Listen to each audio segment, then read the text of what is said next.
My name's Paul Downs, and I'm currently the program director here at Boulder Crest in Virginia.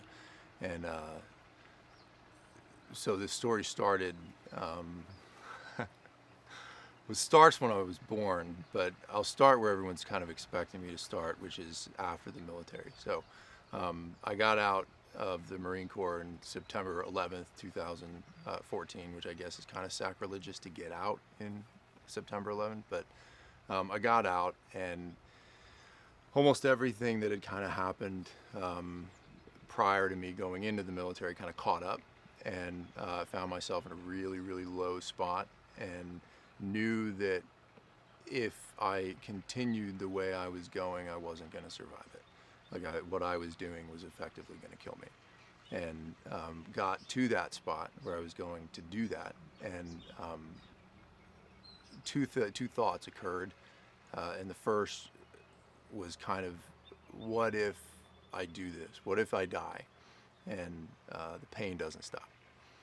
And I had kind of thought that up until that point, because I had this plan, that I'd found rock bottom, like I'd found no hope. And when I asked myself that question, I quickly realized that that was a false bottom, and that this new realization that it was possible that I couldn't even die to get away from this pain was actual zero. Like, it was true zero, it was bottom zero. And I don't know why or where the second thought came from, and I don't think I ever will. But the second thought was essentially, this can't be it. Like, this, after everything that I've experienced, after all the places that I've been, like, this can't be what I'm relegated to. It just can't. And right then, with that second thought, I called. I had a buddy of mine give me a phone number. And he said, "I'm not trying to sell you any religion with this phone number." He was like, "Just something in you reminds me of something in me, and I know the people that work at this place, and just give them a call if you need them." Of course, like, I told him, "Nah, bro. Like, I'm good. Like, I don't need anything, man. I'm fine." If that was true, why'd I keep the number, right? But I kept it and called from my truck right then, and it was the executive director here at Boulder Crest.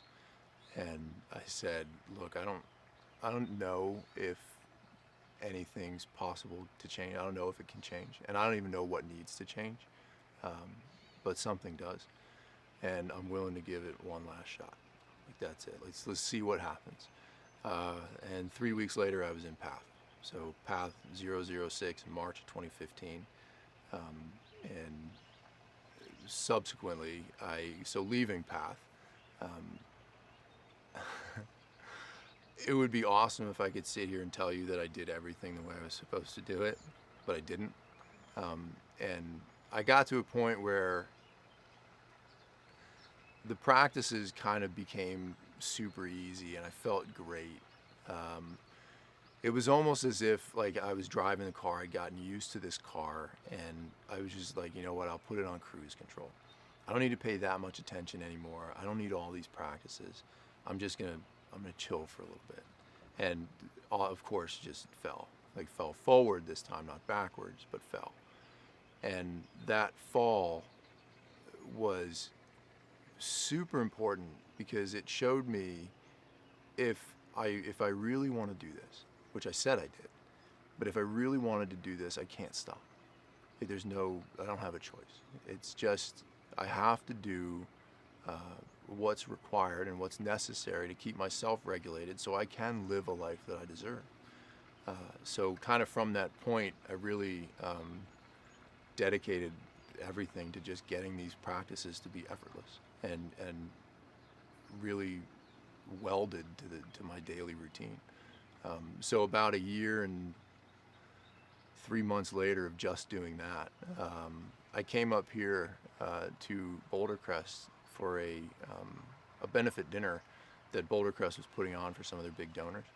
And the former Sergeant Major of the Marine Corps, one of the former Sergeants Major of the Marine Corps, had invited me up here as his guest, because he knew I'd been through, and I wasn't working at Boulder Crest at the time. So he's like, "I don't want to hear from somebody who works there. I want to hear from somebody who's been through it."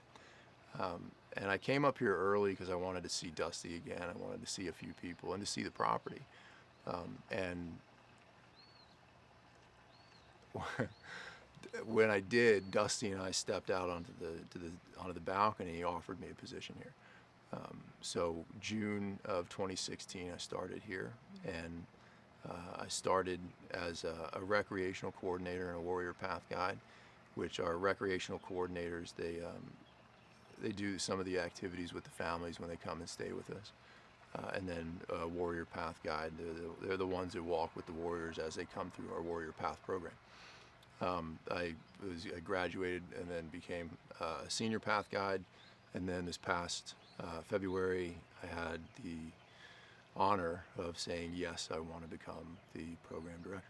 So from kind of A to B, long story long, that's I guess how I got here in one way, shape, or form.